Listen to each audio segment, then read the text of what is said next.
Kesalahan pertama manusia dan pelajaran terbesarnya.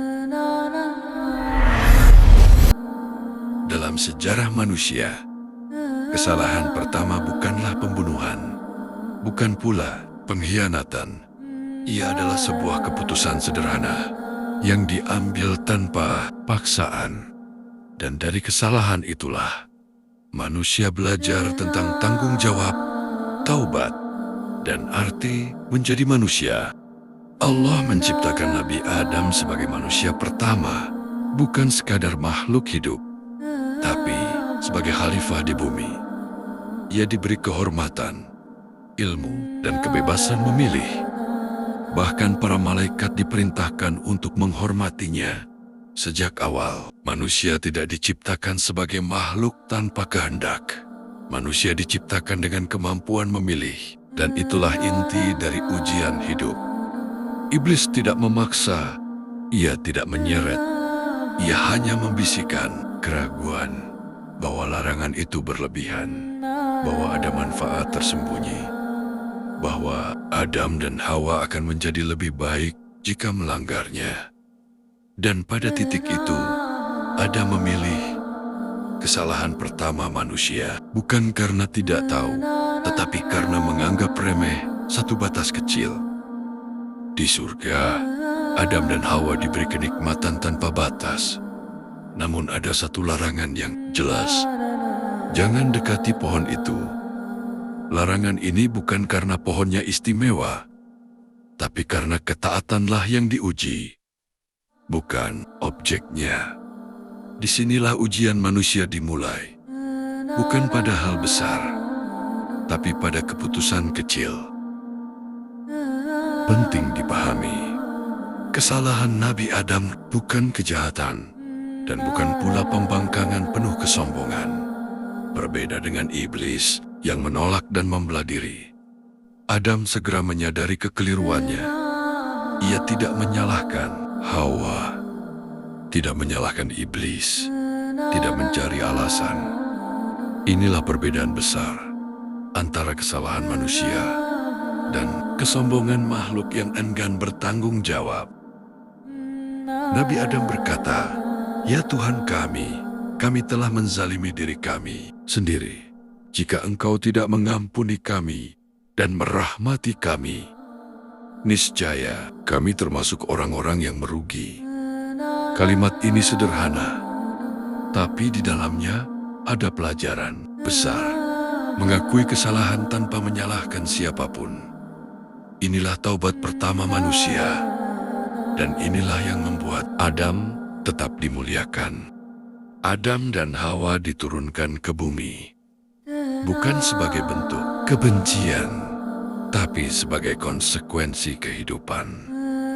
Bumi menjadi tempat usaha, ujian, tanggung jawab, dan pertumbuhan.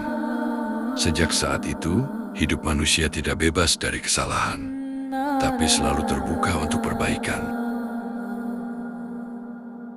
Sejarah manusia tidak dimulai dari kesempurnaan. Ia dimulai dari kesalahan yang diakui dan diperbaiki. Dan mungkin pelajaran terbesar dari Nabi Adam bukanlah bahwa manusia bisa salah, tetapi bahwa manusia yang baik adalah yang mau kembali. Karena dalam hidup ini, bukan siapa yang tidak pernah jatuh yang dimuliakan, tetapi siapa yang tahu kemana harus kembali. Iblis, sang mantan ahli ibadah.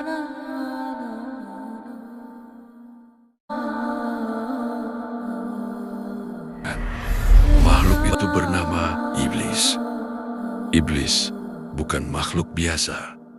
Ia beribadah sangat lama. Ia mengenal Tuhan.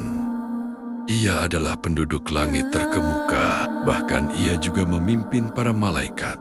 Namun, ketika Allah memerintahkan untuk bersujud kepada Adam, Iblis menolak. Ia tidak berkata bahwa perintah itu salah. Ia juga tidak berkata bahwa Tuhan keliru. Ia hanya berkata, "Aku lebih baik darinya." Iblis merasa punya alasan. yang bisa dibenarkan, argumen yang bisa dipertahankan. Aku diciptakan dari api, Adam diciptakan dari tanah. Dalam logikanya, api jauh lebih tinggi derajatnya dibandingkan sekedar tanah. Api tidak sepantasnya bersujud kepada tanah. Artinya, menurut penilaian iblis, penolakannya sangat masuk akal. Dan disinilah letak kesalahan besar itu. Kesombongan tidak selalu berbentuk merasa paling hebat. Kadang, kesombongan berbentuk merasa paling benar.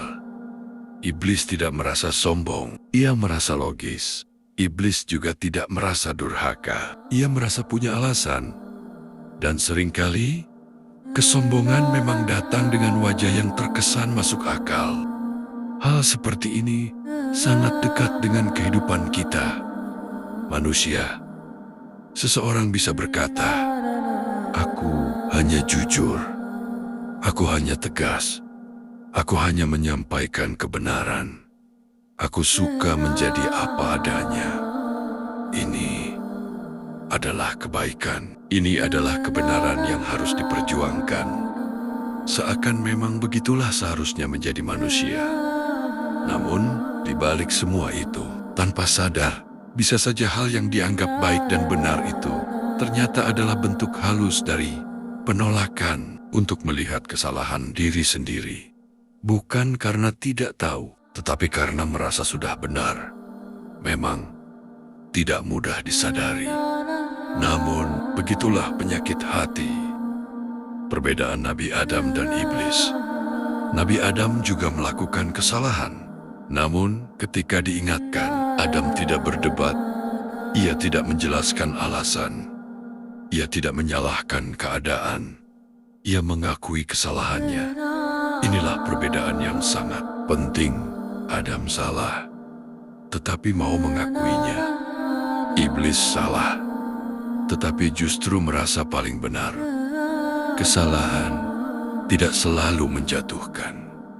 Yang menjatuhkan adalah ketika seseorang menolak untuk mengakui kesalahan. Kesombongan iblis bukan karena ia merasa paling kuat, tetapi karena ia merasa tidak mungkin salah. Dan sikap ini bisa muncul pada siapapun. Maka, ketika seseorang sulit dinasihati, sulit dikoreksi, dan selalu mencari pembenaran, bisa jadi masalahnya bukan pada pengetahuannya, melainkan pada kesombongannya. Video berikutnya akan membahas tentang hukuman.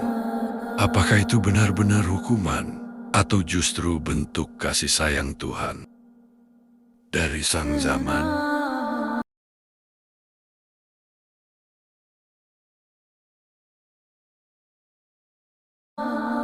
Pernahkah kita berpikir, mengapa manusia harus hidup di bumi? Apakah karena kesalahan pertama manusia? Atau karena memang sejak awal, bumi adalah tempat tujuan? Mari kita telusuri bersama.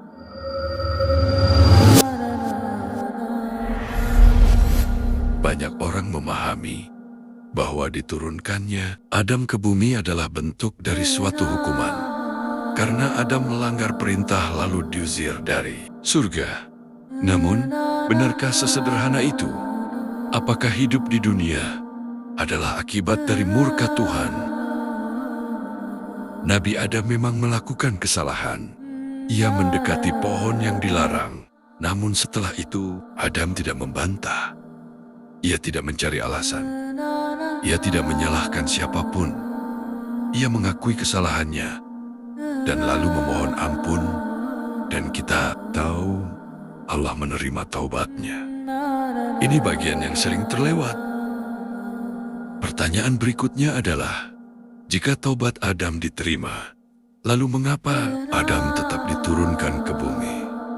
Disinilah kita perlu berhenti sejenak. Tidak semua akibat adalah hukuman. Kadang ia adalah perpindahan peran. Adam diciptakan bukan hanya untuk tinggal di surga, tetapi untuk menjadi khalifah di bumi. Artinya, bumi bukan tempat buangan. Bumi adalah tempat tugas. Jika diturunkannya ke bumi adalah hukuman, maka seluruh manusia sejak lahir sudah dihukum. Namun kenyataannya, di bumi inilah manusia belajar, berjuang, bertobat dan mendekat kepada Tuhan. Bumi adalah tempat ujian, bukan sekedar tempat hukuman. Perbedaan Adam dan Iblis. Iblis tidak diturunkan, ia dilaknat. Adam diturunkan, tetapi diberi petunjuk. Iblis menolak perintah dan mempertahankan kesombongan. Adam mengakui kesalahan dan menerima bimbingan. Dari sini terlihat jelas bahwa Adam tidak dibuang, ia dipercaya. Kesalahan Nabi Adam tidak menghapus kemuliaannya. Justru dari kesalahan itu, kita belajar tentang pertaubatan, bahwa manusia bukan makhluk yang tidak pernah salah, tetapi makhluk yang diberi kesempatan untuk kembali dan hidup di dunia bukan tanda kebencian Tuhan, melainkan ruang untuk memperbaiki diri. Seringkali dalam hidup, kita menyebut sesuatu sebagai hukuman, padahal bisa jadi itu adalah jalan untuk menjadi lebih dewasa. Bisa jadi itu adalah cara Tuhan memindahkan kita ke peran yang lebih besar, seperti manusia pertama, Adam alaihissalam. Dan pada akhirnya, hukuman Nabi Adam bukan sekadar tentang kesalahan, tetapi tentang tanggung jawab, tentang perjalanan manusia yang jatuh lalu bangkit dan belajar dalam bimbingan Tuhan.